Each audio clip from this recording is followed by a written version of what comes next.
Support WrestleTalk! Give us a subscribe. Hey WrestleTalk, I'm SoCalVal, and as usual, I'm here to spread the hot goss from the world of wrestling. But before we get started, have a super click party by hitting the like, subscribe, and bell icon to enable notifications, and leave a comment down below to answer our question of the day. Who do you think will be the big winners at Stomping Grounds? So, in the week after AEW sold out All Out in 15 minutes, WWE is holding Stomping Grounds, a show that would likely not sell out even if buying a ticket would bring about world peace. Matches we've seen before, matches we've seen many times before, and matches we've seen so many times we're not sure if we've actually seen them before. Actually, I'm not even sure about anything anymore. Is Baron Corbin actually a member of the lowest order of the British nobility? Or is that his first name? I mean, what if everyone was named after the country of their ancestors, like Samoa Joe or SoCalVal? That's not a country, it's a state. I digress. Anyway, I'm Baroness United States of America Val, and here are all the last-minute Stomping Grounds rumors you need to know. Let's talk about the card shakeup. They're running out of time on this one, but according to the very reliable Twitter account WrestleVotes, WWE could be in the process of shaking up the Stomping Grounds card in an effort to sell more tickets and get more people to watch. WrestleVotes recently tweeted, quote, WWE is aware of the poor ticket sales for Sunday's pay-per-view event in Washington State. There has been talks of shaking up the card, nothing I can confidently report on though yet. What's one thing you would change or add to Stomping Grounds to get you excited for the show? From what has been reported by Uncle Dave Meltzer, it seems like the show won't even come close to selling out, and WWE is reportedly offering fans 2-for-1 tickets and other special deals, something the company has pretty much never resorted to before. In terms of what would get me excited for the show, perhaps a 50-man battle royal or more matches with Shane McMahon in them. Something original like that, maybe. Super original. Maybe some Steve Blackman, right? Also, it's been rumored that Becky Lynch will retain her title. Rewind just a couple of months, and Becky Lynch was the hottest thing on WWE TV. Her feud with Ronda Rousey was one of the most exciting WWE has put together for years. And then Ronda Rousey left, and WWE once again lost interest in the women's division. They also moved Becky to Raw after Money in the Bank, which means she could no longer feud with the tall blonde Charlotte Flair. Thankfully, they had Charlotte cloned several years ago, and the better-dressed clone was named Lacey Evans. Unfortunately, something went wrong in the cloning process, and Lacey is nowhere near as talented in the ring or on the mic as Charlotte, so the entire feud has been, well, worthless. As a result, it seems a foregone conclusion that Becky will retain against Lacey at Stomping Grounds and move on to her next tall blonde challenger. Is Hulk Hogan available? Hulkster? Betting sites have Becky as a very strong favorite to win and hold on to her Raw Women's title. And then she can have a much more exciting feud with, say, Tamina or Natalya. Note to self, look up the definition of the word exciting.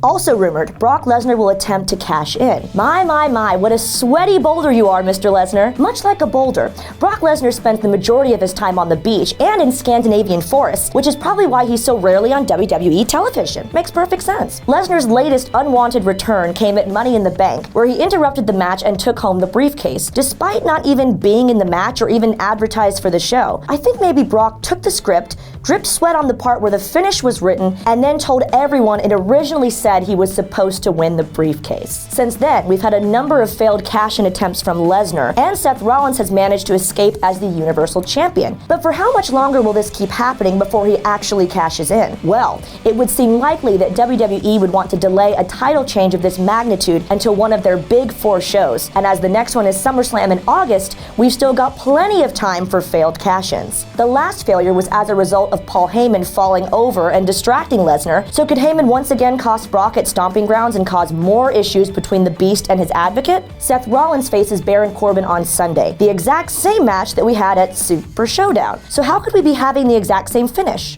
So will Seth Rollins retain? Probably yes.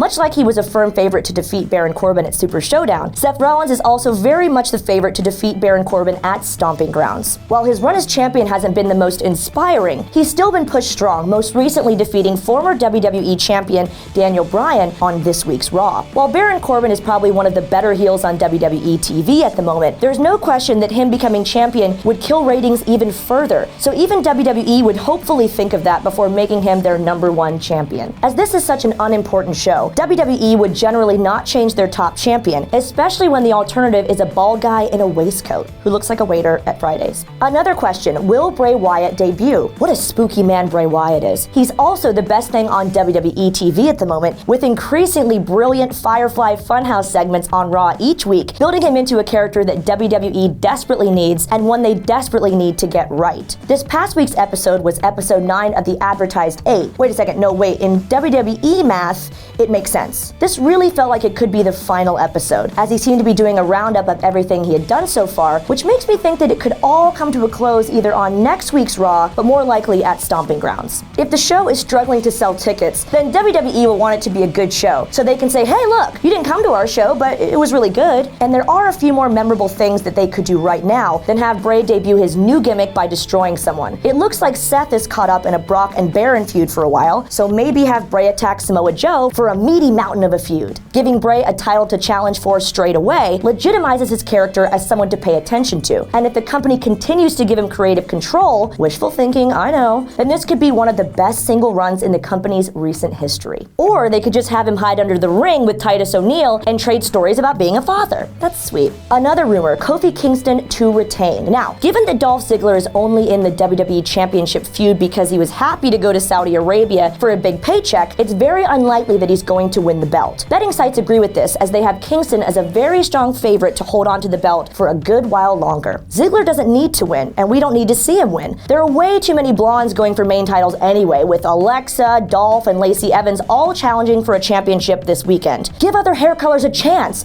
like my 100% natural red. Completely natural. Yeah. Shut up.